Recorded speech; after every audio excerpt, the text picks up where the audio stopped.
Hi, everybody. My name is Joyce Briggs, and I'm with the Resident Services Department of the Durham Housing Authority.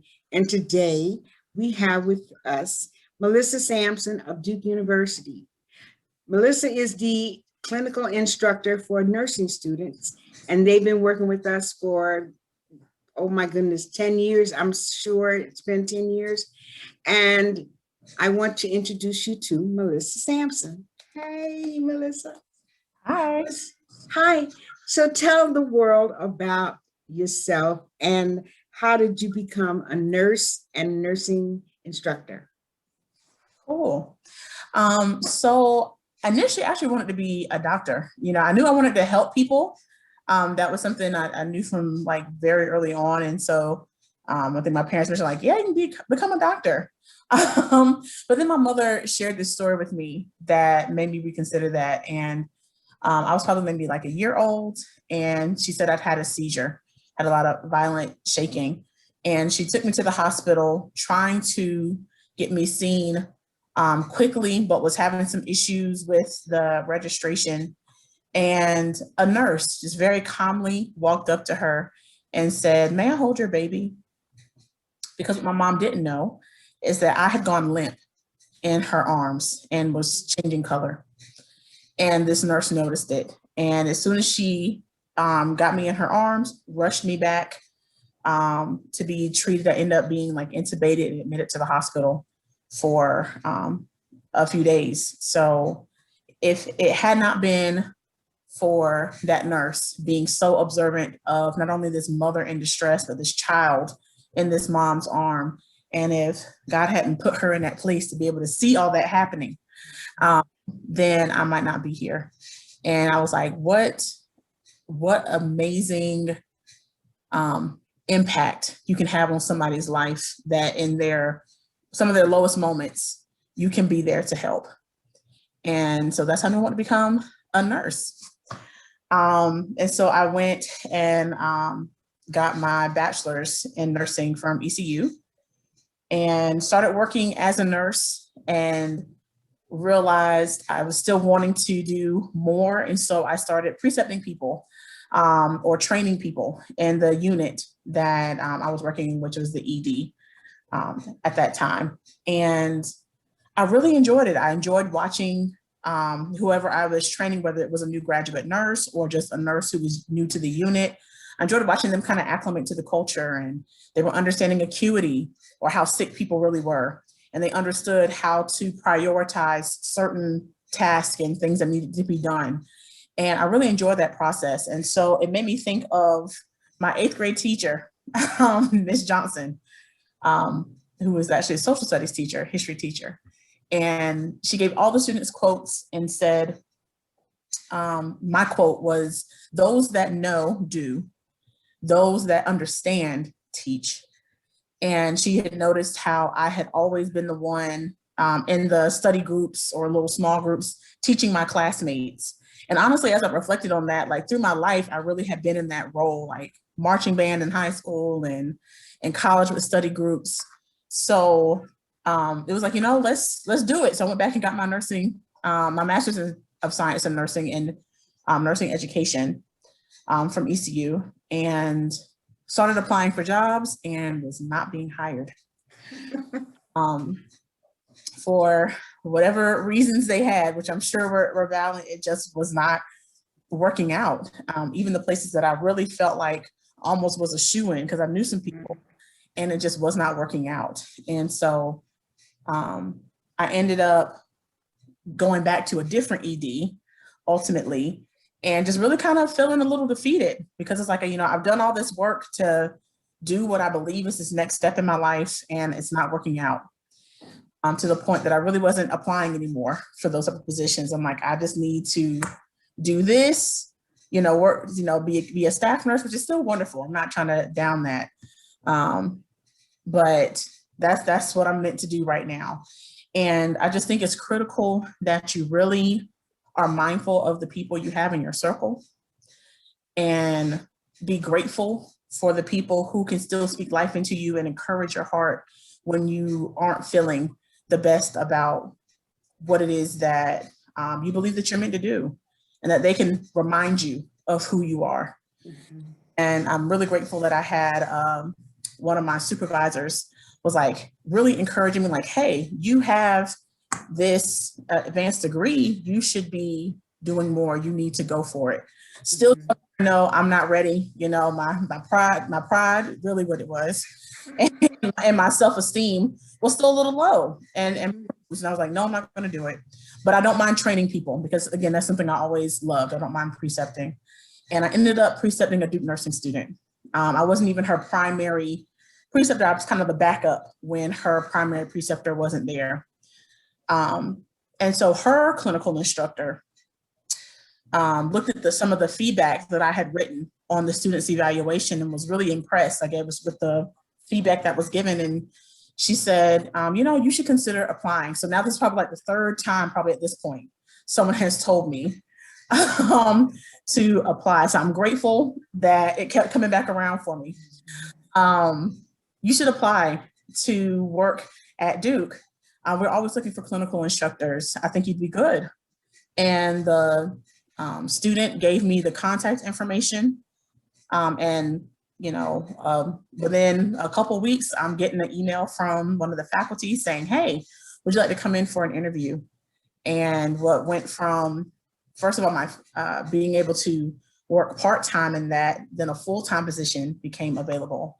And so here we are. And that's how I got to be with you today. Oh, wow. That is great. Melissa and I haven't been knowing each other very long, but she impressed me so much. Thank you. About a month ago, oh, you're welcome. About a month ago, Tammy Jacobs, who left the agency, was her point of contact before.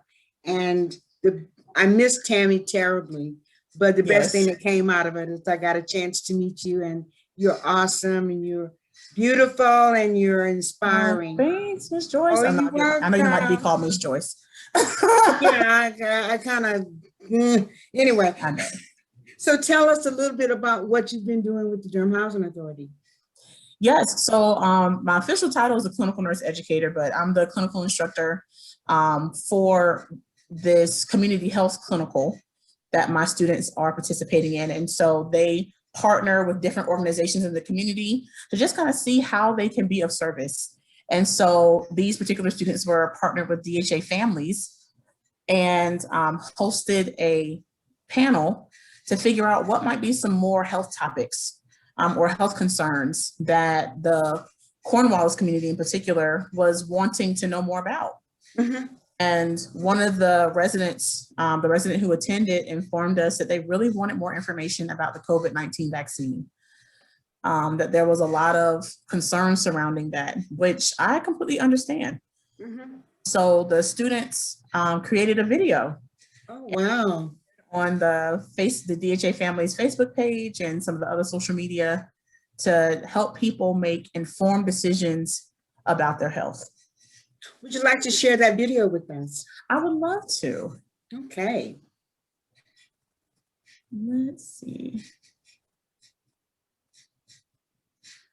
Well, in just a moment, bear with me. Not a problem. The nursing students are very talented. Thank you. I'm saying thank you like I did something. I really didn't. You did. You inspired them. You inspired them. They truly are amazing. They, you know, all of them have a degree in something else before going to the program, but you can't teach caring, and they all really care. So I'm happy to share with you what they've worked on. Okay. We're students from Duke University School of Nursing, and we will be discussing the COVID-19 vaccine. We all know this is a difficult time filled with unknowns and what-ifs. We would love to address some of these worries you may have with facts and information about the COVID vaccine. For starters, getting the vaccine can be a way to further prevent the spread of COVID. The COVID vaccine does not give you COVID, but gives your immune system the necessary tools to fight off the virus if you are exposed. Herd immunity is when a majority of the population has immunity and protects vulnerable individuals and those who are unable to receive the vaccine. We will discuss two manufacturers that have been approved for emergency use of the COVID vaccine, Moderna and Pfizer. Both vaccines require 2 shots. After you receive your first dose, you will either have a 28-day period between your second dose with Moderna or a 21-day waiting period with Pfizer. Moderna has shown to be 94.1% effective, and Pfizer has been shown to be 95% effective in preventing COVID-19. Neither vaccine contains eggs, latex, preservatives, or the COVID virus itself. If you decide to get the vaccine, remember it is still important to wear your mask even after you are vaccinated and continue following state mandates regarding mask wearing and social distancing. Now that you know more about the COVID vaccine, let's discuss the safety of the vaccine, as well as a few of the myths. The COVID vaccine has undergone intense monitoring and oversight from the FDA. The CDC states that the vaccine is safe and effective and has undergone the most intensive safety monitoring in US history. While there can be some mild side effects to the COVID vaccine, such as pain or swelling at the injection site, headache, chills, or fever that might make you nervous, these responses are common and show the vaccine is working to minimize the severity of your response to COVID infection or immunize you to COVID. It is recommended that you should still get the COVID vaccine even if you have had COVID, because you are still at risk of being infected with COVID again. We would like to address some myths about the COVID vaccine. First, you cannot get infected from the COVID-19 virus from the COVID vaccine. Second, there is a lack of evidence that the COVID vaccine has a chip in it. Finally, the COVID vaccine does not alter your DNA, and it does not interact with your DNA in any way. Now that you know more about the safety and myths of the COVID vaccine, let's talk about ways you can boost your immune system at home. Eat foods with vitamin C like oranges, strawberries, kiwis, and red bell peppers. Vitamin C can help stimulate the immune system. Foods with protein help create cells that protect the body. These include meat, poultry, seafood, beans, nuts, and seeds. Vitamin A, which is beta-carotene, which is a pigment found in fruits and vegetables, helps with the health of your respiratory system and intestines. Foods in this category include carrots, sweet potatoes, broccoli, spinach, and red bell peppers. There are other ways besides eating healthy to help your immune system. One way is to get daily exercise. It is recommended to get about 30 minutes or so of exercise most days a week to help relieve stress. Another way is to get enough sleep. For adults, it is recommended to get 7 to 8 hours per night, while children require more. Lastly, it is important to drink a lot of water and to stay hydrated. Thanks for listening, and we hope you stay safe and healthy. All right. That was very good. They did great. Oh, I think so too. And without your leadership, they would not have. You are the backbone of this success. Thank you. Well, I really feel like, as an educator yes, we're teaching them things, but it's really to kind of help them be the best learners that they can be, so that they know how to continue to advocate for their own learning, advocate for their patients. They go out into the world. So I'm grateful to have this opportunity to do that. And thank you so much for sharing your story with us. That's wonderful. It was a good story, and it's a very inspiring story. So if anyone out there that would like to become a nurse and go through this program that Melissa is one of the educators for, we're going to put the website at the end of this video for you to contact them. Is that good, Melissa? Yeah, definitely. Go to DUSON, and that's kind of how we abbreviate the school, and great information about the program. And hopefully you can see, this is going to be a good fit for you. Okay. Well, thanks so much for your time today. Thanks for having me. Oh, you're welcome. And stay tuned, subscribe, and like this video. Thanks so much. Bye. Bye.